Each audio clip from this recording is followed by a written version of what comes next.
Alright, so this is week 5 of the Pantry Challenge.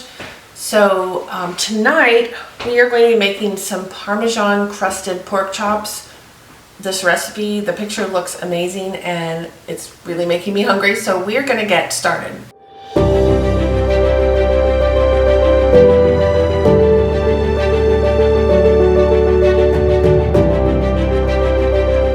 So welcome back to Harvest Moon Farm. My name is Mickey. If you are new to my channel, welcome. If you are not new, welcome back. And as I said, we are going to get started on dinner tonight. We are making some pork chops, Parmesan crusted pork chop. So the first thing we're going to do is start preheating our oven to, I think, 450. Let me just double check.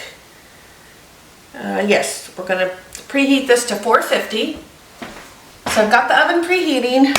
I've got some pork chops that I got out this morning to thaw. The recipe does call for boneless. The ones I have are bone-in, but I'll just adjust the final cooking time to make sure that they get done. So we're going to start now and put together, if my phone will quit flipping my screen here, we are going to put together our coating that we're going to dip our pork chops in. So we need some Parmesan cheese and some breadcrumbs. The recipe calls for a 1/4 cup of Parmesan cheese, and I am just going to eyeball it. That's at least a 1/4 cup. 2 tablespoons of Italian breadcrumbs. I just have plain here and that should be fine. Again, I'm just gonna eyeball. The pork chops I have are pretty big since they do have the bone in. And then to this, we're gonna add some smoked paprika, some parsley, garlic powder, and pepper. So let me grab those seasonings. All right, here we go. I thought I didn't have any parsley and I found it. Okay. So we need 1/4 teaspoon of the smoked paprika. I'm just eyeballing everything tonight.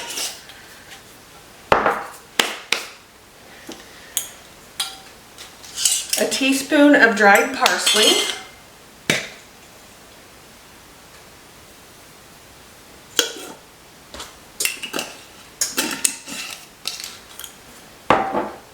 Half a teaspoon of garlic powder. Oops, wrong one. There we go. And a 1/4 teaspoon of black pepper.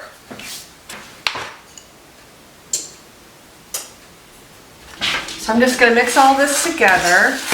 So this did actually call for grated Parmesan, and what I have is like kind of bigger pieces of Parmesan. I don't know what I'm trying to say here. So I have some bags in my freezer of flaked Parmesan.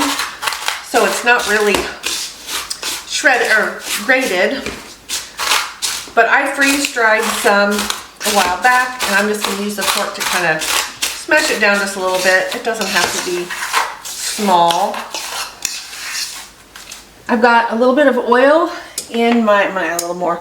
In my skillet here. I'm going to use my cast iron skillet so that I can just put the whole thing in the oven to finish the cooking time. I've got 4 pork chops here. Like I said, these are bone in. And what I'm actually going to do is go ahead and cut the bone off of these rather than fight with them. There we go. Okay, so I'm going to put this pork chop, I'm going to cut a little more of this fat off too. I'm going to put this pork chop in my breading. Then I'll go ahead and cut the bones out of the other pork chop so that they're ready while our stove is heating. Alright. So I'm just going to make sure that these get coated really well with this cheese and breadcrumb mixture. The recipe didn't have us dip it in egg or anything. So I'm just gonna make sure that I've got everything stuck down on there. Go ahead and put that first one in.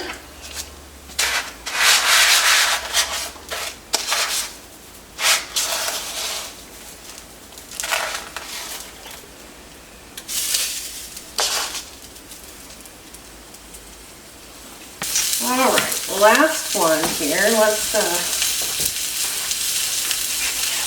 this one's cut kind of strange.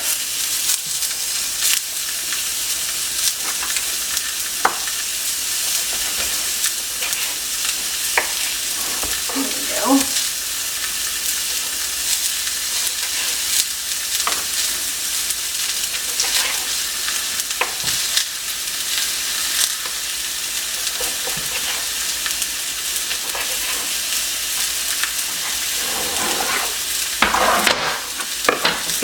All right, let's get this last one coated and in the pan.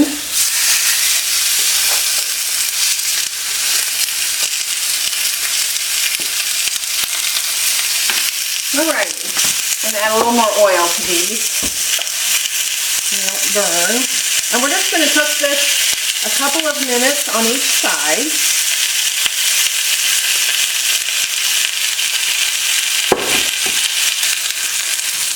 Go ahead and flip over these first two.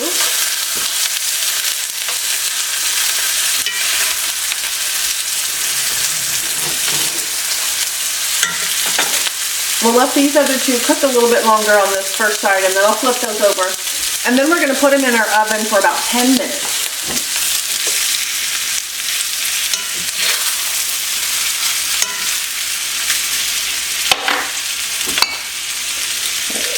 Add a little more oil. It's soaking it up pretty fast.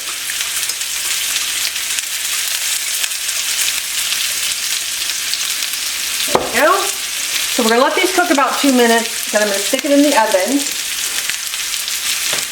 And then I'll go ahead and make our sides while this is finishing up. We're going to go ahead and get this in the oven now.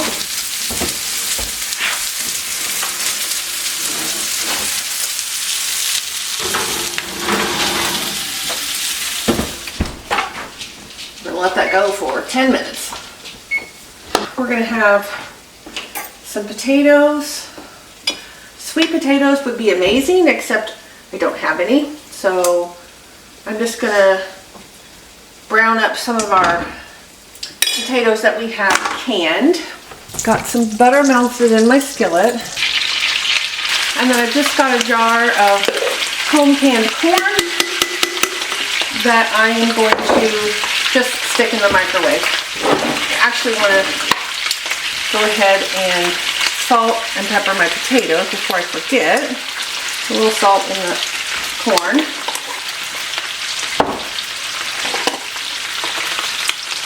There we go.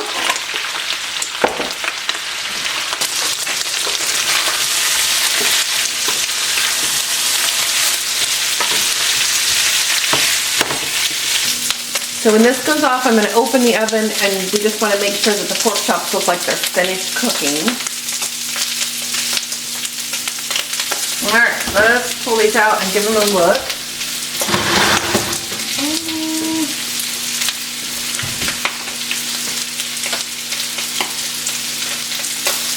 I'm going to go ahead and turn these over and put them back in for...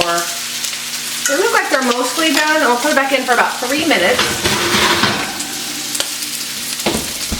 While we wait that last couple of minutes for our pork chops, I've turned the stove off under our potatoes, but they are still cooking because, I have an electric stove, so it's going to stay hot. And we'll just let those sit there until our pork chops come out. And then we want to let those sit for 3 or 4 minutes before we make our plates.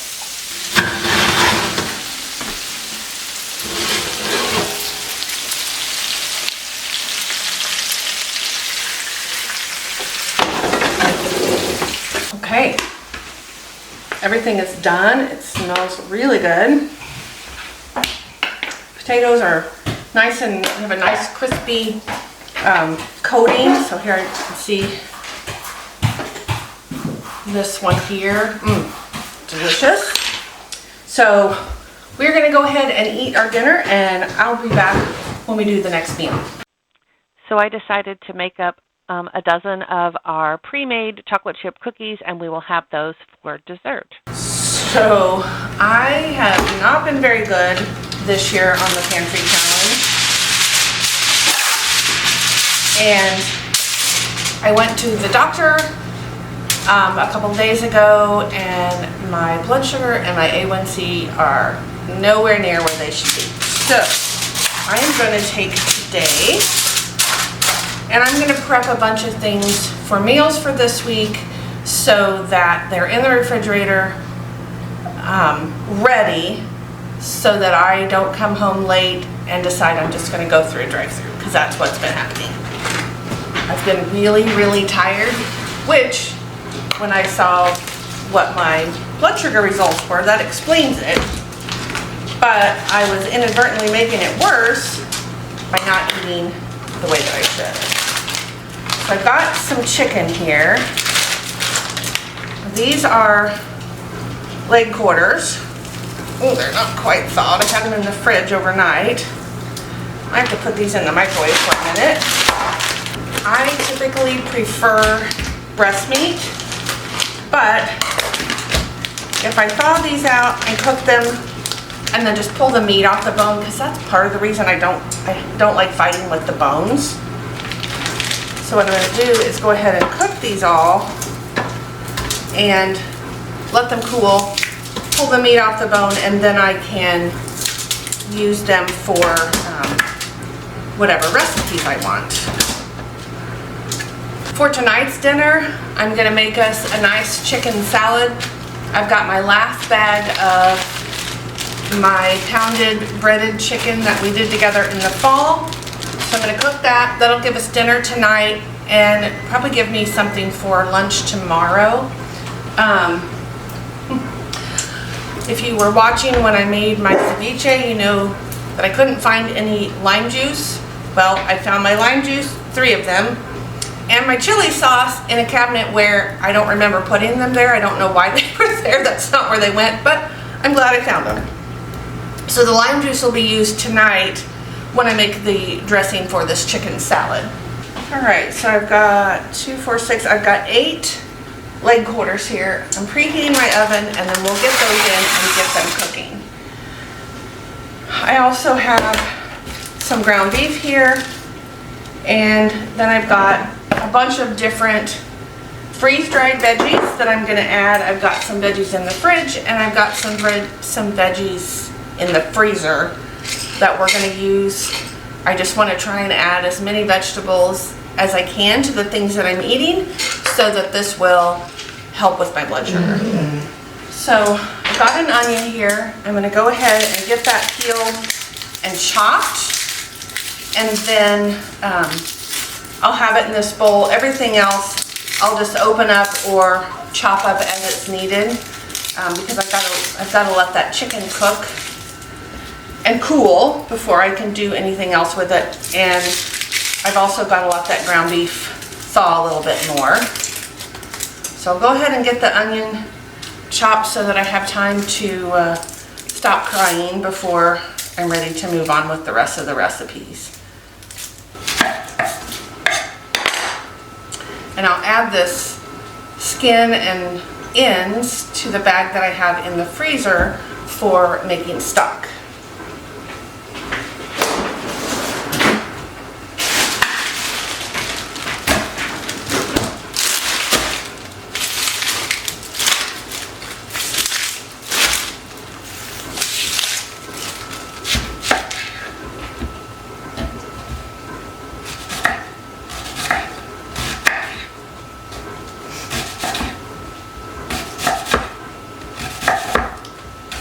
And I'm going to cut this fairly small because I don't know exactly what I'm going to use it for.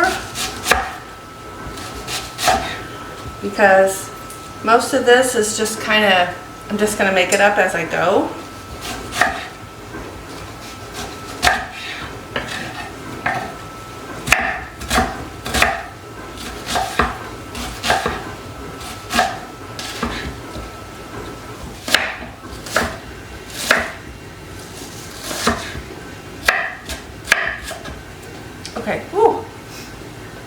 made it all the way through before it started getting to me, so that was good.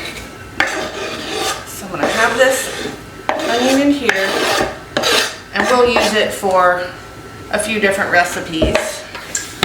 One last thing I'm gonna do while I wait for that chicken to cook is I've got a box of shells pasta here, and I'm gonna go ahead and cook those and let them cool, and then we'll add those to a couple of our recipes, I think. So I'm gonna get these started. Let those cook, and then once our chicken is done and we're ready to move on, I'll be back. So I'm going to go ahead and start cooking down my ground beef and have it ready for whatever I decide to put it in. It is still partly frozen, but I'm just going to cook it and work it down as it heats up.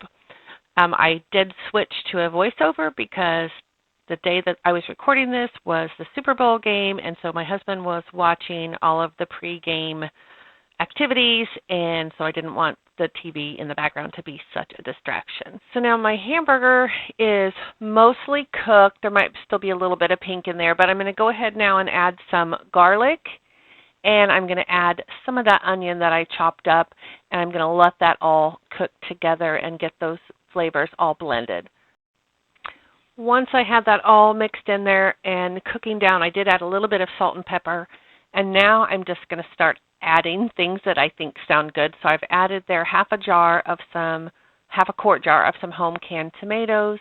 I've got a jar of freeze-dried sweet peppers there that I'm putting in, and I also have the jar right there of freeze-dried corn that I'm going to add as well. So I'm going to stir all this up and make sure that it's all mixed in well and let it cook down just a little bit. It smells so good, and it looks so pretty as I'm stirring all of that red and yellow and orange into the ground beef. And then I'm going to add to it some of the noodles that I cooked earlier. But right now I just want to get all of this cooked down. All of the vegetables that were freeze-dried, I want to make sure that they have a chance to absorb any moisture and kind of rehydrate before I add the noodles, which would be my last step. I did end up using the rest of that jar of tomatoes to make sure that there was enough moisture in this pan, and then I stirred all that back in as well. So I let this ground beef and veggie mixture cook for maybe 10 minutes or so, and then I added some cheese, and I'm going to stir that in. Now that is some that is some freeze-dried cheese, so I'm also going to let that make sure that it has a chance to rehydrate in this dish. And again, it smells so amazing and it looks so beautiful. And so after I let that cook for a little, 2 or 3 minutes to make sure that the cheese was getting rehydrated, I got my bowl of cooked noodles, and I'm putting about half of it in this. I had dumped it into one of those aluminum cake pans so that it's easy for me to store. I didn't have enough of the right size bowls. So I'm going to break these noodles apart and stir them into this ground beef and veggie and cheese mix.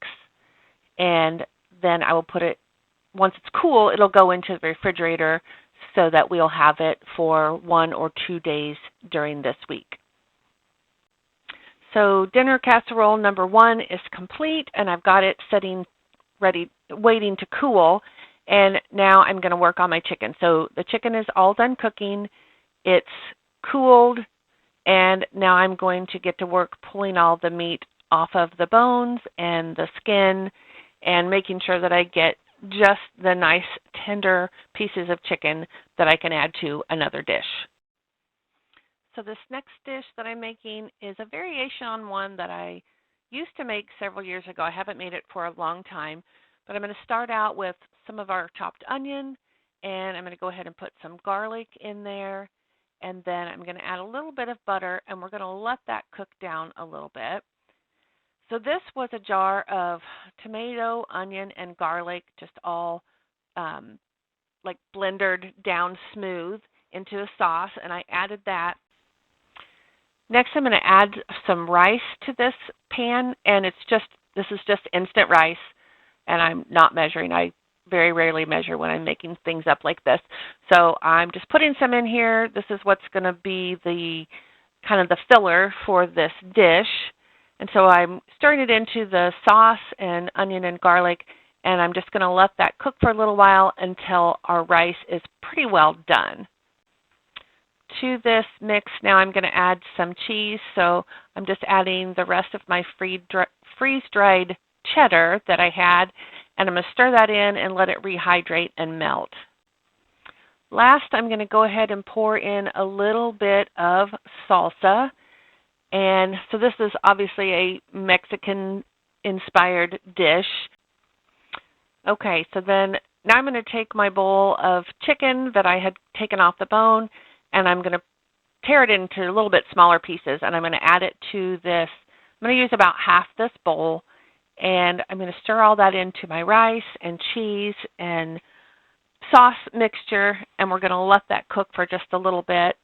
And then I'm going to go ahead and do the same thing as I did with the first dish. I'm going to dump it into one of those aluminum cake pans, and we're then just going to let it cool until I can put it in the refrigerator. I'd forgotten that I did add the rest of that freeze-dried corn as well. As you can see here, each of these recipes has made quite a bit, quite a decent size casserole dish. So that'll be plenty for my husband and I to eat and then have some leftovers. And I may go ahead and top this with cheese before I bake it. So now this last recipe that we're doing is similar. We're going to make a casserole. So I've got some butter in here, melt. So I'm going to go ahead and put some garlic in this and almost the rest of the chopped onion. I'm saving some for our dinner. And I'm going to let that cook a little bit until the onion and garlic have cooked down. Now I've pulled everything back and left a spot in the center. I've added more butter, and we're going to put some flour in there. Basically, we are making kind of a white gravy. It's going to end up being a Parmesan kind of sauce. So I'm stirring all the lumps down, and then I did add a little bit of salt and pepper. And now I'm adding some of the Parmesan that I had freeze-dried. I'm going to stir that in and let it melt. And then I've got my freeze-dried peppers. I had some carrots that I forgot I wanted to add to one of the dishes. So I added some shredded carrot, the rest of the chicken that I had cooked earlier in the day. We're going to stir all that together. And my sauce is almost not enough for the amount of other ingredients I had, but we have eaten some and it was delicious, so it worked out fine. So here I am. I'm going to go ahead and put it in the aluminum cake pan. I'm going to add the rest of my noodles, stir that all together, and there we go. Okay, so we've got 3 meals put together here, 3 casseroles. I've got a hamburger and pasta with corn and peppers, and I don't know what else I put in there, but kind of a tomatoey based, like a goulash, sort of. I've got a chicken and rice with some salsa and tomato sauce and corn, and then I've got the pasta with the chicken here with the white gravy sauce with some cheese. And I did add some peppers and some carrots into that. So I'm going to go ahead and put a lid on each of these. When these are cool enough to go in the fridge, I'm going to take them downstairs, put them in one of the refrigerators, and we will have those for dinner one day this week. This one here, I apparently only had 2 lids for this set. I'm not sure why. But this goulash type, I'm going to cover with foil, and I'm going to put it in the refrigerator up here, and we're going to have that one for dinner tomorrow night. So each of these is going to give us plenty for a meal for each of us, with maybe some leftovers that I can take to work, or leftovers that Joe can eat on a night that I'm not hungry. Sometimes we have food at work and then I'm not really hungry at dinner. But I'm going to let these cool first and get them in. So that was well worth the effort that it took, which really wasn't that much. I'm in the process of kind of cleaning up the kitchen now, and then when it gets closer to dinner time, Probably not all the way at dinner time. I'll probably make it early because today is game day, and so I want to make sure that I've got everything ready before the Super Bowl game starts so that we can eat whenever we want to eat, but I don't have to be cooking. So I'm going to fry up that breaded chicken that I have, and I'm just going to make up the salad that goes along with it and the dressing, and it'll be done, and it'll be super delicious, super healthy, and I'm really looking forward to it because I love that salad. Okay, so when I'm ready to start making all that stuff up, I will bring you guys back along with me. Okay, so Joe and I are both getting hungry, so I'm going to go ahead and start our dinner. I've got the chicken cooking, and so I'm going to start making up our salad. So I just have some, I think that's kind of a leafy romaine, I'm not sure, something I bought at the grocery store. So I'm just going to chop that up, put it in my bowl. This is kind of a knockoff recipe from McDonald's Southwest chicken salad that they used to have that I loved. So I just kind of base it around the parts of that I liked. So it does, I think it also had tomato in it. I don't have any tomato, but I am going to use some of this red pepper. I'm going to get it chopped up and put some of that in my salad. And I'm trying to cut everything fairly small because it's easier to eat that way. So I've got this going, and then I'm going to go ahead and cut up some of my, or kind of chop up some of the cilantro that I had from last summer and put it in the salad. I also put some in the dressing when I make it here in a few minutes. So I'm going to add a few spoons of corn and a few spoons of black beans. And then I give it an initial stir before I get the dressing ready so that it's kind of all mixed up. So the dressing's got honey, lime juice, salt and pepper, and the cilantro. So I'm going to go ahead and put everything together, and then I'm going to give it a nice shake. And then I just pour all of that over our salad and stir that all up. And then when our chicken's done and cooled just a little bit, oh, I forgot, I did go ahead and add some Parmesan cheese to that. I think the actual salad might have had a different kind of cheese. I don't remember. But that's what we have, so that's what we're using. So I'm going to go ahead and cut up this chicken, and then I'm going to make us each a big bowl of our salad with our chicken. And it was delicious, like always. I really, really enjoy this chicken salad. So we are going to have dinner. I just want to say thank you very much for watching. I hope you enjoyed this, and I will see you on the next video.